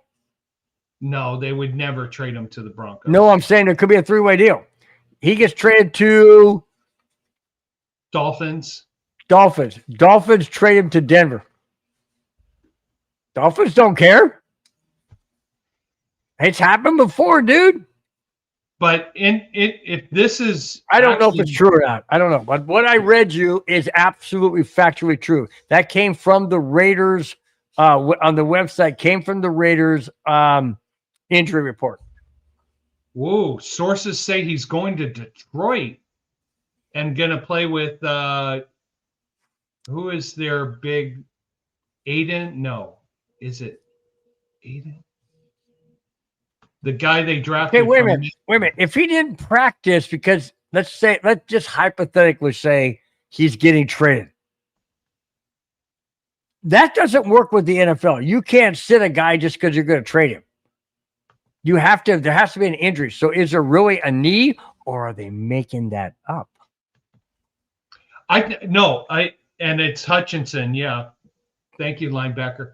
I think it honestly, I think it's made up to just tell him, hey, you know what? Take the rest of the season off. Just go relax. Go enjoy. I know he was pissed off last week when they wanted to beat the freaking Wagoners. And for those of you who don't know why I call them the Wagoners, because they got fans. Excuse me. They have wagon fans who jump on when they win, jump off when they lose. So the whole team's Wagoners because they don't really have any fan base. Anyways, that being said, he was pissed off. He was playing his heart out to try and win that game, and nobody else on the Raiders cared. Yeah, and he was getting angry, and he was mad. I watched again, guys. I'm not a Charger fan, I'm not a Raider fan, I'm not a Chiefs fan. I watched the AFC West because I want to know what we're up against. Okay, that's why. So, anyways, it'd be interesting to see what would the Raiders take as a trade from Detroit. I mean, you're going to want at least 2 first-round draft picks because Detroit's going to be near the bottom half of the first round. So, going to be interesting if they do. But I have not heard any of that. Yeah, but I got a feeling they're just telling him, you know what, take the rest of the season off. We're going to rebuild in the off season. You're an integral part of the team. But if he's going to be traded, or if he has privately requested a trade. Now, does that mean that the Raiders are now on a fire sale? Oh, I think they've been on a fire sale. Really? But they acquired players. They acquired that wide receiver. He originally played for Seattle, I believe, or whatever. They acquired him. What is his name? T.Y. Higgins. He didn't play for Seattle, but anyways. Pete Carroll's lost the team in the game. Bad hire. Plus, if Chip Kelly's offense didn't work in Philly or San Francisco, why would it work now? Yeah, that's from linebacker. There you go. Yeah, and I had mentioned. It's funny. I had mentioned about 2 weeks ago. You know, the Raiders got to move on from Chip Kelly. Guess what happened? He got fired right after. Hey, maybe they listened to our show. Maybe they watch it. Raider fans, believe in Pete Carroll, but go out and find an offensive genius to work with him. Yeah. No doubt. Speaking of the Broncos, speaking of the Raiders, this is the last topic of tonight's show. It's called Broncos Raiders Preview. Here it is. The Denver Broncos 10-2 traveled to Vegas to play the Raiders 2-10 in a divisional game with major implications. Denver needs this game to take control of home field throughout should there be a tie with New England in wins and losses. Broncos would own the tiebreaker due to I've got it over here. Due to Denver holds a tiebreaker based on common opponents. Yep. We would have swept the Raiders, therefore common opponents, we would have one up on them. Denver's currently favored, like I mentioned earlier, by 7.5 points. Now, that being said, Raiders always play us tough. It's a divisional game. It's in Vegas. Do the Raiders lay an egg? Now that we know about Max Crosby, that is major implications towards the benefit of Denver. That also means, do the Broncos then look at that and take the game lightly? If so, heaven forbid. You cannot take this game lightly. It's a divisional game. It's a must win. You have to have it because you've got the Wagoners playing the Eagles on Monday. The Chiefs, I don't know who they're playing, but Chiefs are playing Sunday. Chiefs are playing Houston. So you got to go for Houston. We got to go for Philadelphia. And that being said, if the Broncos win this game, we hold a juggernaut on the AFC West. But more importantly, we then jump over New England by virtue of a tiebreaker and take over the number 1 overall spot. Spence, a lot of people have said number 1 overall spot doesn't matter to them. Talking about fans, not players. Talking about fans. Overall doesn't matter. Oh, BS. It doesn't matter. Because if you have to play 3 games to get to the Super Bowl instead of 2, what's the better odds? Better odds is home field advantage throughout, 2 games at home, potentially, easier road to the Super Bowl.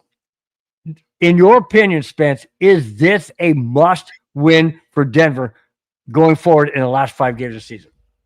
I think this is a must statement win.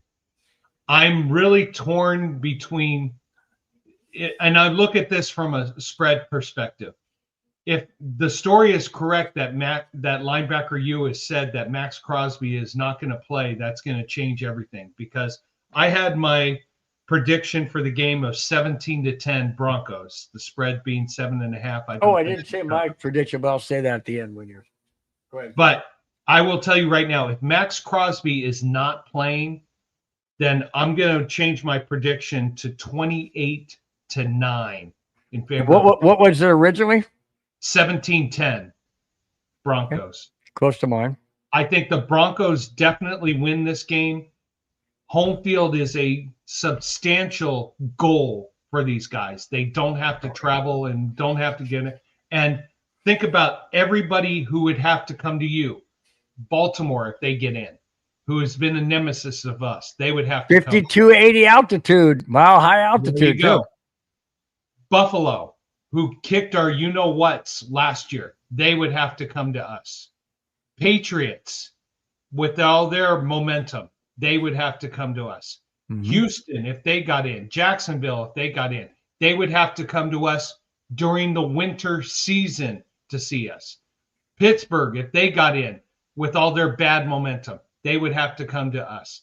Everybody would have to come to Denver. And you do not want to go to Mile High in the middle of winter and try to beat this defense. That's right. This is a must win for the Broncos to put themselves in a better position. And if things work out the way I hope it works out, we could have a 3-game lead in the AFC West with 4 games to go. But still, we have to push and keep pushing and keep pushing and keep pushing. Right now, I'm going to stick with my prediction of 17-10 Denver until it's official that Max Crosby is not playing for the Raiders. If he's not playing, I'm changing my prediction to 28-9 Broncos. All right. Real quick before I get mine. Linebacker said, not a must win. No AFC is going to run away with the record. We're not talking about running away. We're talking about getting that number 1 seed. Yeah. Victory Lap follows up by saying, if we get the number 1 seed, we're winning it all. I don't know about that. Be careful. Let's pump the brakes. Pump the brakes a little bit, Victor. Now, I love your enthusiasm. I love your passion. But let's just take one game at a time. Pump the brakes a little bit, and let's just see where we go. I agree with the number 1 seed. Obviously goes to the best record, but if it's a tie between Denver and New England, Denver owns a tiebreaker by common opponents. we would have beaten the Raiders twice, where they only beat them by one. They only beat them once, so therefore we. No. New England lost to the Raiders on They opening lost day. it.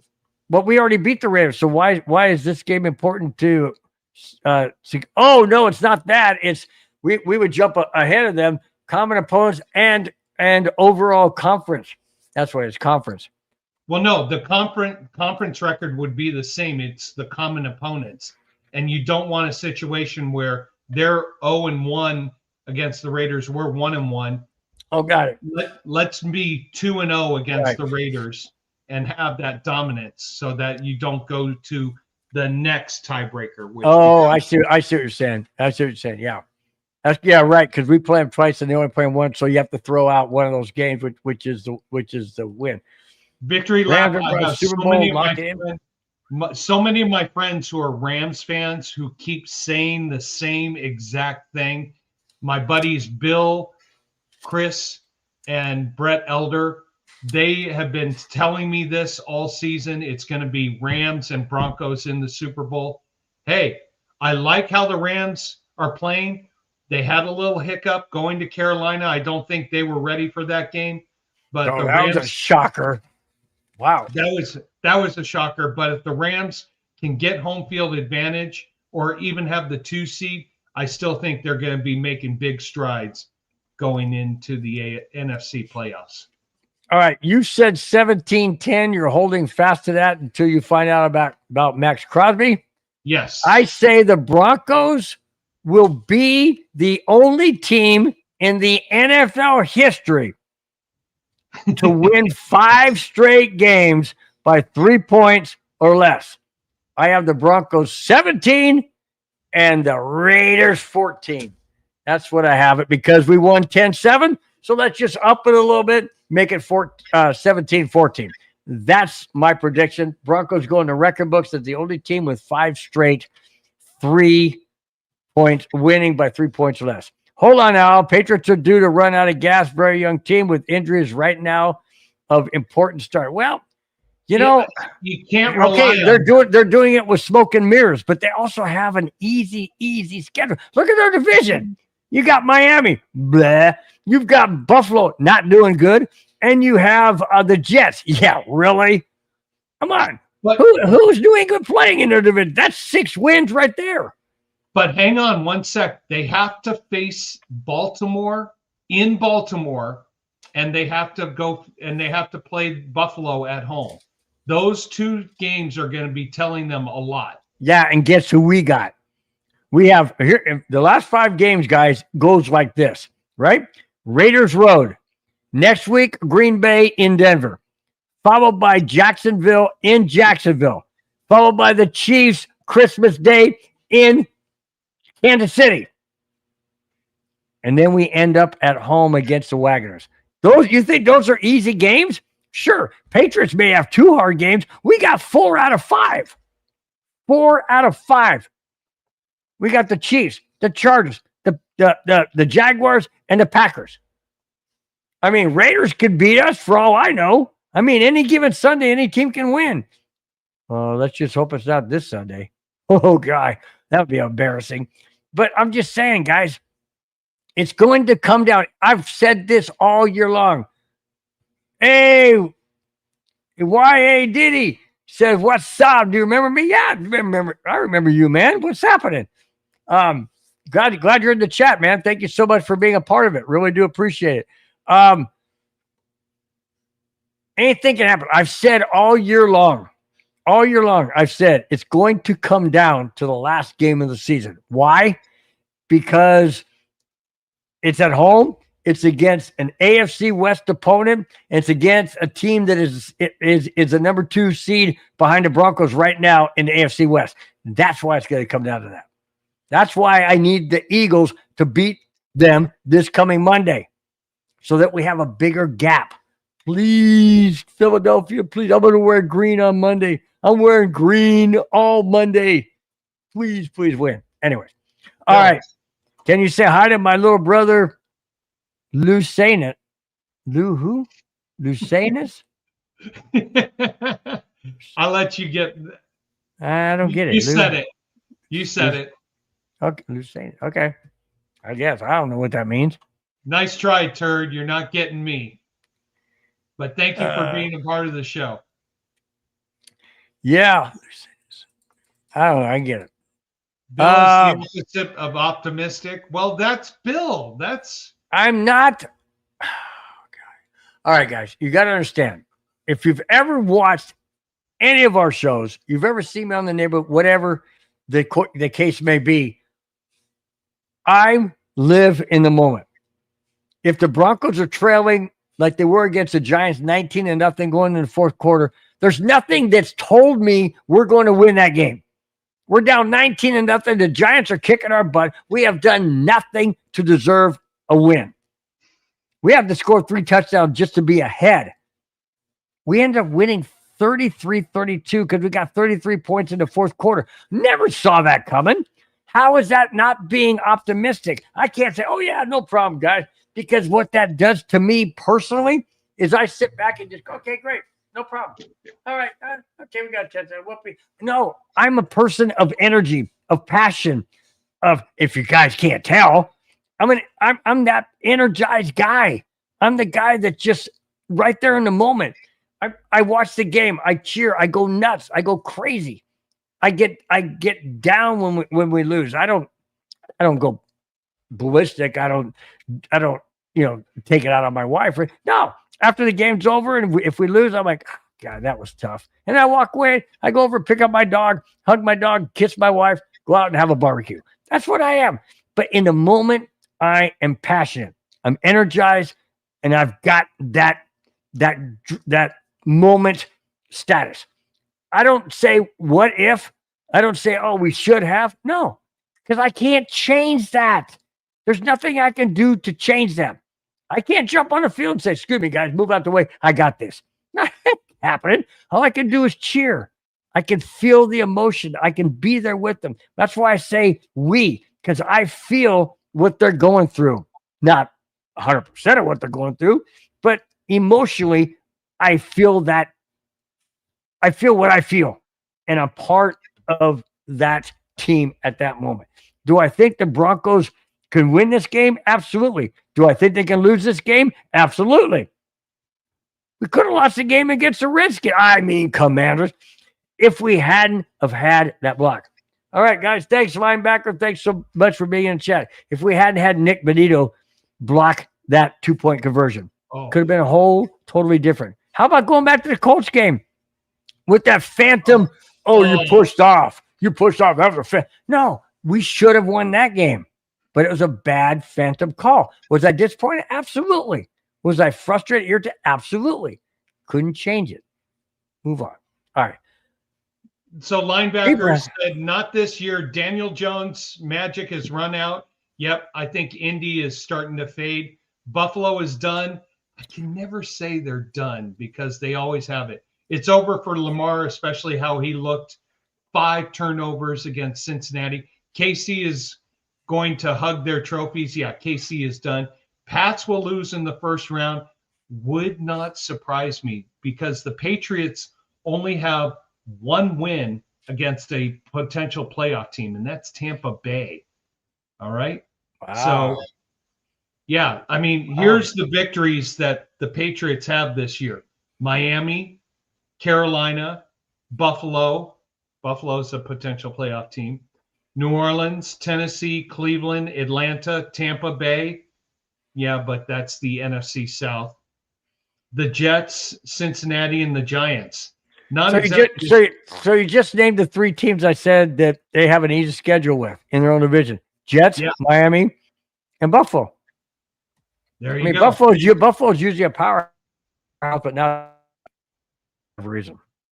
Yeah, these next 2 games for the Patriots, they're off this week. Right. They have I think we got Wi-Fi issues with Bill. Patriots have a bye. Yep. Bye. At regular. Yeah, we're there. You're not there? No, we're there. Yeah, I see you're moving. You're having a little Wi-Fi issue. Yeah. Whatever. Okay. Anyways, we are 8, 7, 6, 5, 4, 3, 2, 1. 2-hour show. Spence, it is time to say goodbye. So read down the important people, the all important people, the ones in the chat, and please do not forget the ones in Colorado that are watching us right now. Give a big shout out to them and thank them once again for being part of the show and watching us as well. Spence, take us home with the guys in the chat. Chat was great tonight. First, we got to start with saying happy birthday to Julian, your grandson. Thank you. Anyways, happy birthday. Jack Kenna, I know you're on a different stream right now. Thank you very much. David Yonkin, appreciate you being part of the show. Levi Eli, thank you for being part of the show. God Human, supporter of the San Francisco 49ers, thank you for being a part of the show. Steve Shred, thank you for being a part of the show. Chester Marshall, appreciate you being part of the show. It's me. Thank you for your comments and being part of the show. Chewy, thank you very much for jumping in. Jimin, appreciate your comments. Rudy Torres, I hope you're feeling well. I know you were battling some stuff.